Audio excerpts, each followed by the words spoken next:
Olá, irmãos, graça e paz seja convosco.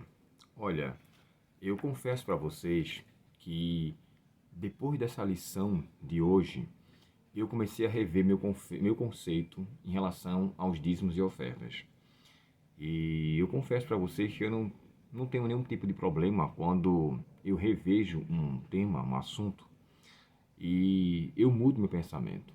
Né? Não tenho nada de errado, eu não vejo nada de errado quando você muda o seu conceito em relação a algumas coisas. E deixa eu só tirar esse telefone aqui. Eu esqueci de deixar no silencioso. E assim, eu não tenho nenhum problema em relação a isso. Uma coisa que eu aprendi é que se eu deixar de mudar de conceito quando o assunto não é um princípio, eu deixei de pensar. E a minha vida aqui, irmãos, nessa terra, ela vai ser sempre de crescimento, de amadurecimento. E eu vou dizer a vocês o porquê que eu mudei o meu conceito no tocante às ofertas. Aqui o tema de hoje é projetos especiais, ofertas do pote grande. É claro que aqui está fazendo menção a uma coisa específica, especial, né? Por isso que é projetos especiais. E o autor aqui da lição, ele faz duas comparações ilustrativas sobre o pote grande e o pote pequeno. E eu posso ilustrar isso aqui, irmãos, bem de forma didática, com o Provérbios 3, verso 9, que ali faz duas aplicações. Primeiro ele fala, honra o Senhor com os teus bens. Então, é a primeira coisa que deve ser feita é honrar a Deus com aquilo que eu tenho. Aí em seguida ele fala, e as primícias de toda a tua renda. Então existe uma outra aplicação, os bens e as primícias das rendas. Eu vou dizer para vocês aqui uma coisa. O autor da lição colocou que, infelizmente, as pessoas devolvem a oferta 9% dos seus recursos e as demais, os 91%, não é devolvido. Então está fazendo menção à questão líquida. Quando o texto de Provérbios fala que honra o Senhor com os teus bens, aí envolve o que está aqui sendo descrito, olha, imóveis, casas, fazendas, gados e outros bens que não são líquidos. Aí que acontece? Esses aí não são de fato reconhecidos e tanto que não entra na linha de oferta. Quando o Provérbios, quando Salomão aqui descreve que honra o Senhor com os teus bens, é interessante porque o tema, o título desse salmo, perdão, desse provérbio, né, é confiança no Senhor. Olha só como é que ele fala. Nessa versão diz assim, ó, honra o Senhor com as suas riquezas e com a melhor parte de tudo que você produzir. Então, seus celeiros se encherão de cereais e seus tonéis transbordarão de vinho. Embaixo, no verso 11, diz assim, meu filho, não rejeite a disciplina do Senhor e não desanime quando ele corrigir. Para mim, irmãos, eu vou lhe dizer sem medo de errar, eu fui corrigido por isso aqui. Até então, eu costumava devolver a minha oferta e o meu dízimo daquilo que eu tinha. Exemplo, o mês de janeiro, nós estamos agora, próximo sábado, é o último sábado do mês. Então, é o período que eu devo devolver o meu dízimo. Ou talvez na quarta-feira, porque acaba na segunda, né? Perdão, na terça-feira, que é dia 31 de janeiro. Estou olhando ali para o calendário. 31 de janeiro na terça-feira. Então, na quarta-feira, eu devolvo meu dízimo. Se porventura esse mês eu tiver um lucro de R$ 3.000 com o meu trabalho, desses R$ 3.000, antes eu vou dizer a vocês como eu fazia. E agora eu reconheço que não deve ser assim. Não só nessa lição, mas Deus me iluminou através do texto de Malaquias 3, né, de 8 a 10, Provérbios 3, verso 9. Esses dois personagens aqui, que é citado, tanto Maria Madalena, quanto o próprio Barnabé. Aqui embaixo também faz menção que ele era uma pessoa que costumava ofertar de tudo aquilo que ele tinha. E aqui fala que ele é mencionado 28 vezes. Mas deixa só para não fugir da linha do raciocínio. O que é que acontecia? Se eu recebi R$ 3.000, vendi minhas águas e tudo, R$ 3.000, pronto, é o meu lucro. Dos R$ 3.000, antes eu fazia o seguinte, eu vou tirar o meu aluguel, que é investimento, eu vou tirar o dinheiro do rapaz que me ajuda, eu vou tirar o dinheiro que eu uso o telefone para o trabalho, através de um plano que eu pago, e agora isso aqui é meu. Então sobrou aqui, vamos dizer, eu subtraí o aluguel, subtraí o pagamento do rapaz que me ajuda, e agora em seguida eu tiro o dinheiro do telefone que eu pago um plano para. Agora eu fiquei ali, vamos dizer que com R$ 1.500. Pronto, dos 3.000, 1.500 é para mim, então agora eu vou devolver o dízimo dos 1.500. Irmãos, eu chego à conclusão de que não é dessa forma. Embora eu tenha feito isso em períodos anteriores, eu confesso a vocês que o valor que eu tenho que devolver é dos 3.000. Eu tiro de Deus primeiro. Agora eu fiquei com aquela parte. Ao restante da parte eu vou pagar as minhas despesas. E agora sim, eu conheço que eu honro a Deus com as primícias. Aí você pode perguntar assim, Abel, você nunca fez dessa forma? Confesso, irmãos, que não. Eu sempre fazia isso. Não, mas como é investimento na minha mente, eu fazia o seguinte: como é investimento, isso faz parte de algo que deve ser mantido no meu negócio. Mas é mantido com o lucro e não com o apurado. O apurado, tudo aquilo que vem é o que diz Jacó. Tudo que me deres, certamente darei o dízimo.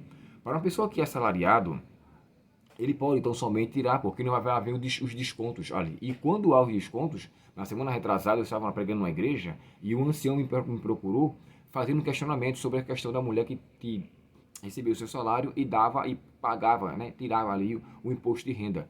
Ela devolvia de tudo. E quando recebia de volta o ressarcimento, ela se sentia tão grata a Deus que dava uma oferta específica, embora já foi desanimado antes. Sabe o que isso me chama a atenção? Como está, na verdade, meu coração em relação a ser generoso para com Deus? Não para com Deus, para comigo mesmo.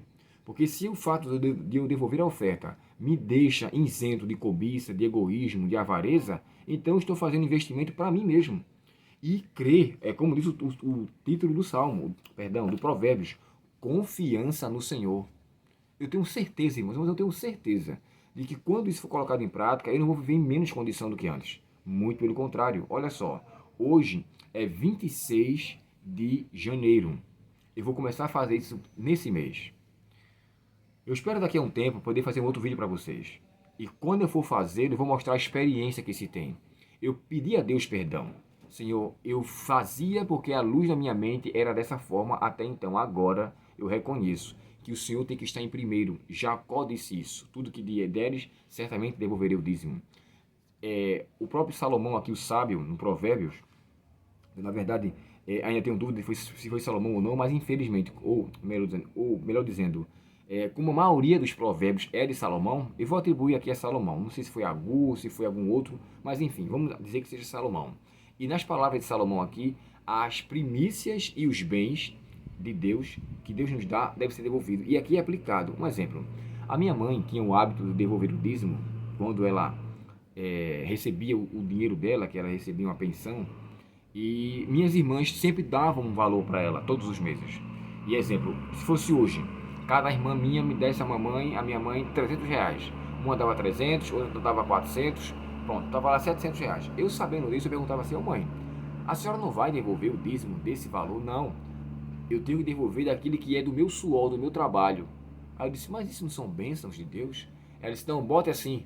Ela disse, tudo bem. Eu botei conforme ela tinha falado. Mas graças a Deus, eu não bati de frente com minha mãe, não fiquei, sabe, dizendo que isso está errado, que não é assim. Simplesmente eu fiquei em paz quanto àquilo. E deixei de lado. No mês seguinte, ela falou assim, Abel, ou melhorzinho, como ela chama de Zinho, né? Olha, me coloca aqui e faz meu cartão de dízimo. E quem fazia era eu, porque minha mãe não sabia ler e ela não tinha o conhecimento da escrita. E eu ia lá e fazia. Aí ela começava a dizer, dízimo, tanto. Aí eu falei, opa, aumentou uma quantidade considerável, né? Então eu entendi que a verdade do conhecimento do assunto chegou ao seu coração. E o Espírito Santo trabalhou e ela acabou aceitando. Minha mãe faleceu, irmão, sendo fiel a Deus em todos os aspectos. Costumava dar ofertas a mais, costumava, sabe, devolver coisas que ela se sentia abençoada por Deus. Isso era fantástico. Aqui em casa tinha vários pés de árvores, né? Graviola, pinha, e ela costumava fazer o seguinte, a primeira que nascer eu vou vender e vou dar de oferta.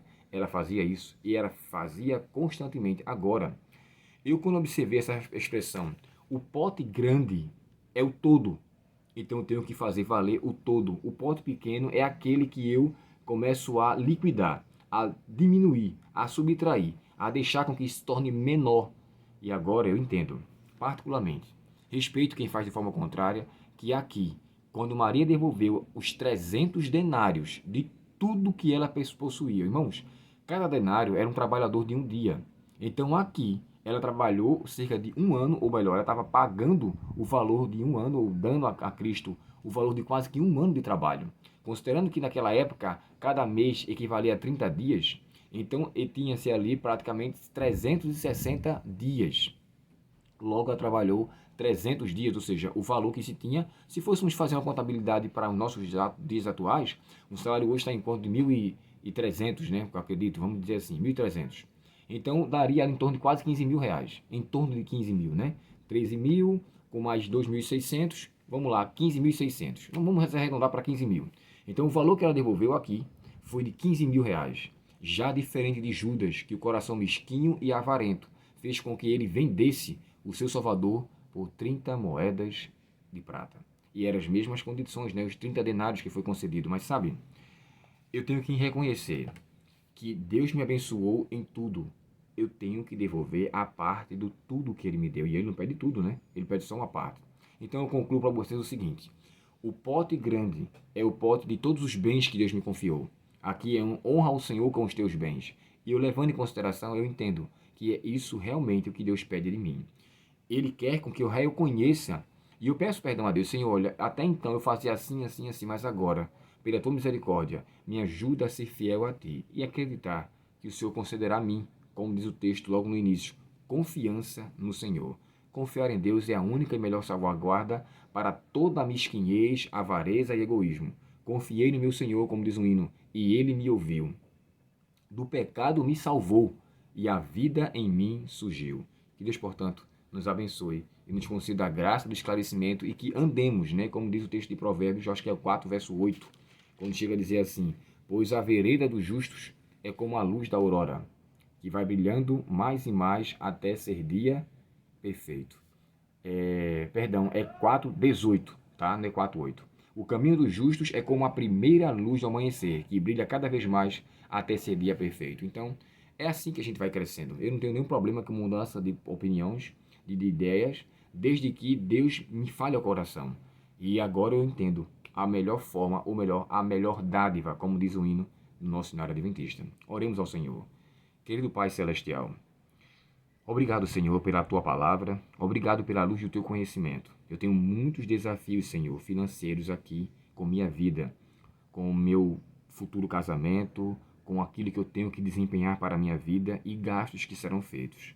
Mas se eu confiar em ti, se eu acreditar em tua providência, independente do que venha passar, eu irei confiar, irei acreditar, irei continuar, deixando com que a tua palavra e o Espírito Santo reine em meu coração.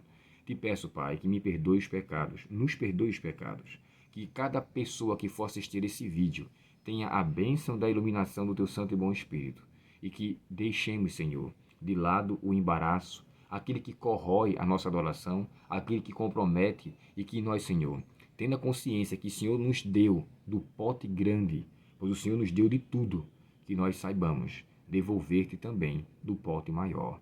Que saibamos, ó Pai, ser fiéis a Ti nesse aspecto.